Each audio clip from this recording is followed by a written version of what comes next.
Mr. Secretary, my good friend Tony, thank you for your important visit here today. Thank you. Thank President Biden.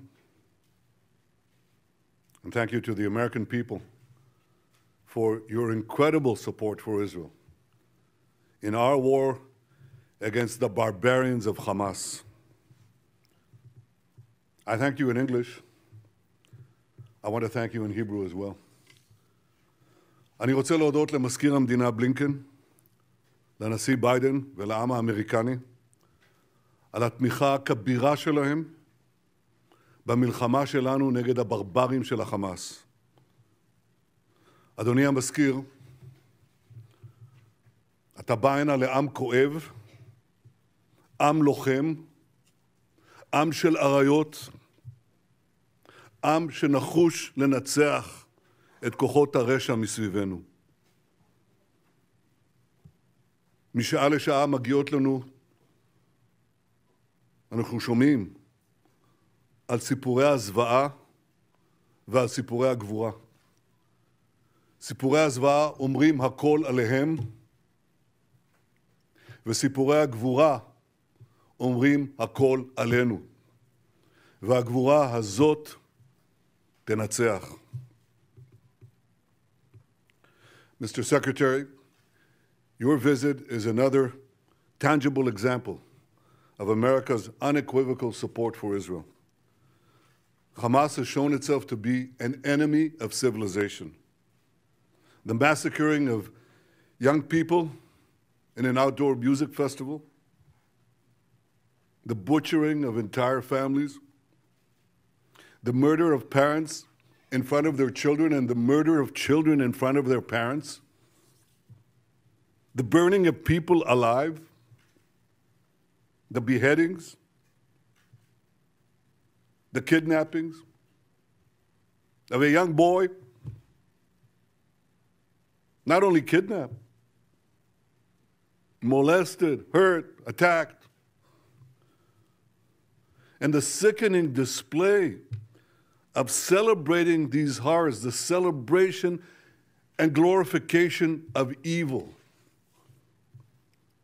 President Biden was absolutely correct in calling this sheer evil.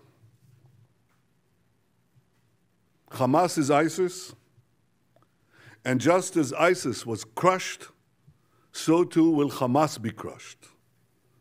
And Hamas should be treated exactly the way ISIS was treated.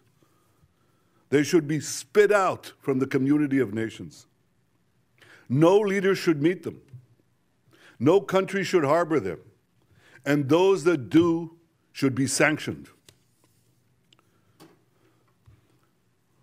Tony, my friend, I say to you, I say to all of us, there will be many difficult days ahead. But I have no doubt that the forces of civilization will win. And the reason that's true is because we understand what is the first prerequisite of victory. It's what you just said in our meeting.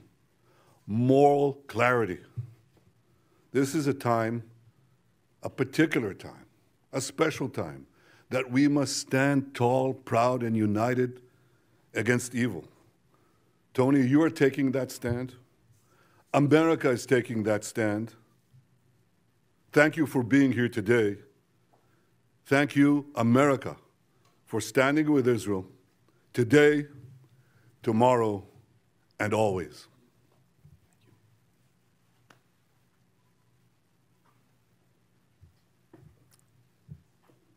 Mr. Prime Minister, I'm grateful to be back in Israel in this incredibly difficult moment for this nation, but in fact, for the entire world.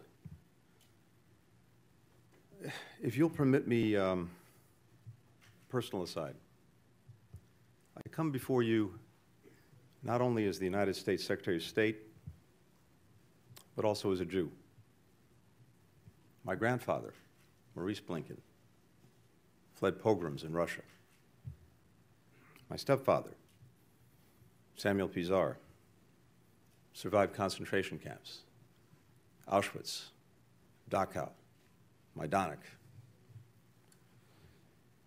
So, Prime Minister, I understand on a personal level the harrowing echoes that Hamas's massacres carry for Israeli Jews, indeed, for Jews everywhere. I also come before you as a husband and father of young children. It's impossible for me to look at the photos of families killed, such as the mother, father, and 3 small children murdered as they sheltered in their home in kibbutz near Oz, and not think of my own children. This was just one of Hamas's countless acts of terror.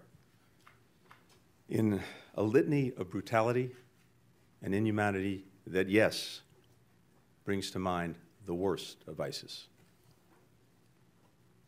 Babies slaughtered, bodies desecrated, young people burned alive, women raped, parents executed in front of their children, children in front of their parents. How are we even to understand this, to digest this? And yet, at the same time that we've been shocked by the depravity of Hamas, we've also been inspired by the bravery of Israel's citizens. The grandfather who drove over an hour to a kibbutz under siege, armed only with a pistol, and rescued his kids and grandkids. The mother who died shielding her teenage son with her body, giving her life to save his, giving him life for a second time. The volunteer security teams on the kibbutzes who swiftly rallied to defend their friends and neighbors despite being heavily outnumbered.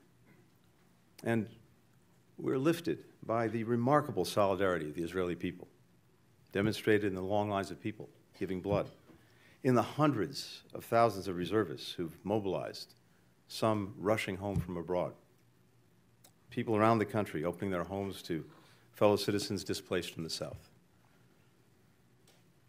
The people of Israel have long and rightly prided themselves on their self-reliance, on their ability to defend themselves, even when the odds are stacked against them.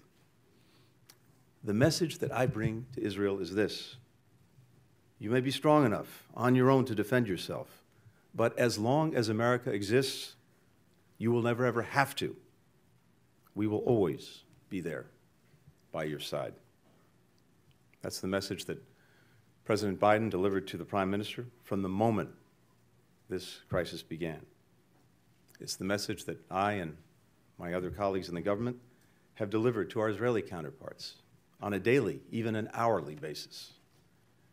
It's the message that I bring with me to our discussions today, and it's what I'll affirm when I meet with the members of Israel's newly formed national emergency government. We welcome the government's creation and the unity and resolve that it reflects across Israel's society.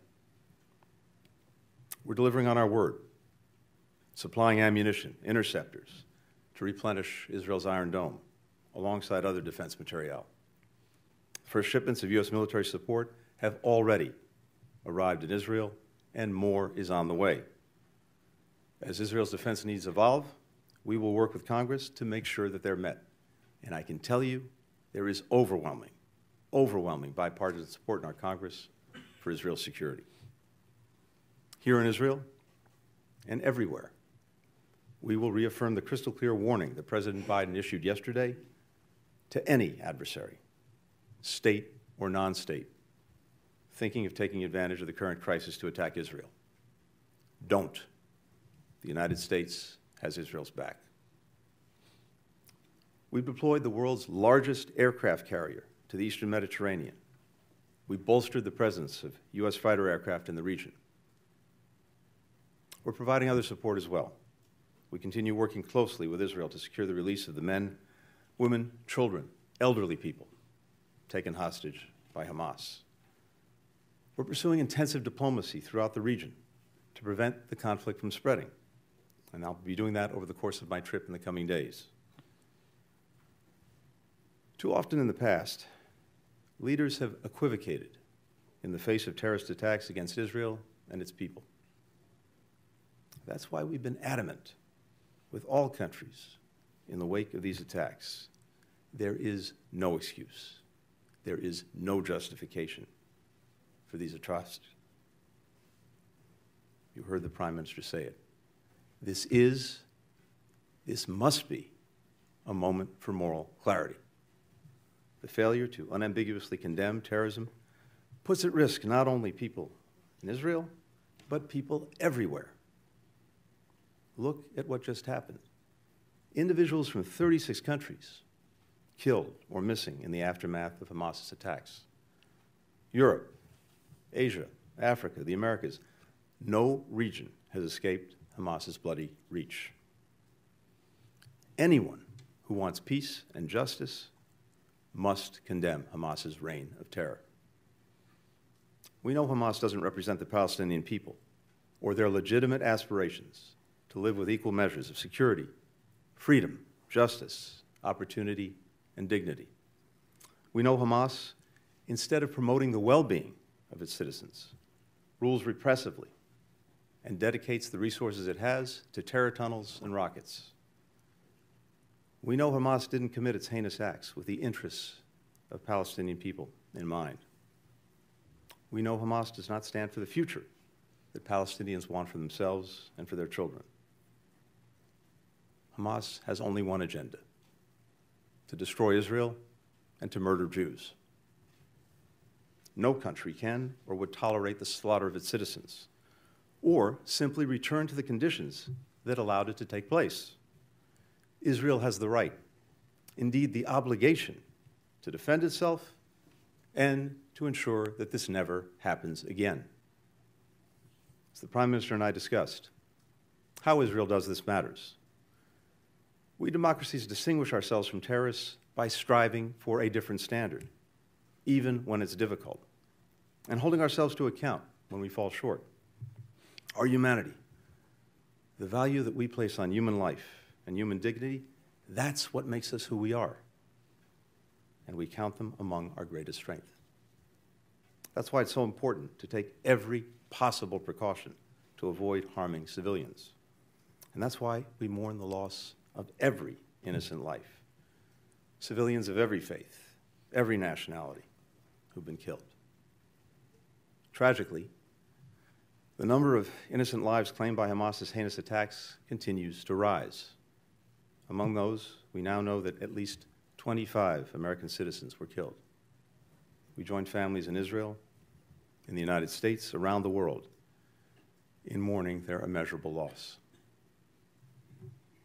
Nearly 15 years ago, my stepfather, who I alluded to earlier, Samuel Pizar, came here to Yad Vashem to perform the mourner's prayer that he wrote to accompany Leonard Bernstein's Third Symphony, Kaddish.